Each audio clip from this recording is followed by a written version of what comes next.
now for my point. The Republican right loves to say that Obama is waging a war on jobs.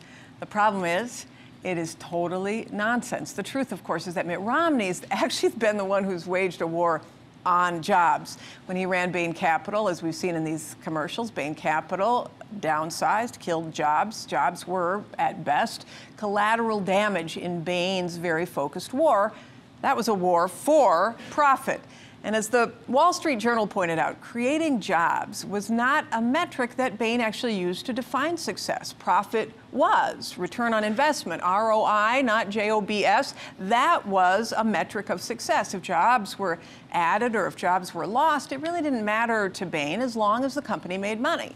Now, of course, that's a choice that any business is entitled to make, and candidly, most do so because their duty is to their investors and not necessarily to their employees or to grow their employees. They've got to maximize shareholder return. So they routinely choose profit over jobs and short-term gains over long-term goals.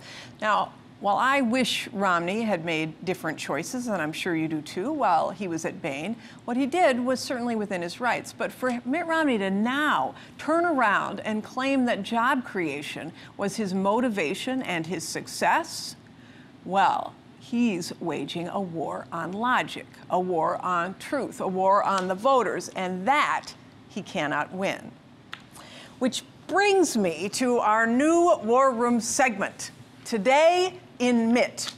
Today in Mitt, his campaign responded to the new Bain Capital ad by saying Mitt Romney helped create more jobs in his private sector experience and more jobs as governor of Massachusetts than President Obama has for the entire nation.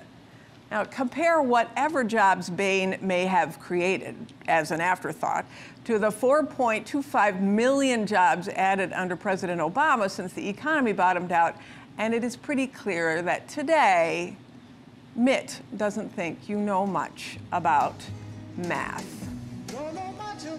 Mitch doesn't think you know much about history. And he doesn't think you know much about biology. He doesn't think you know much about science. He probably knows about French, but he does. I do know that I love Mitt. And when you're condescending, it's even better. If you keep having days like today, what a wonderful world that would be.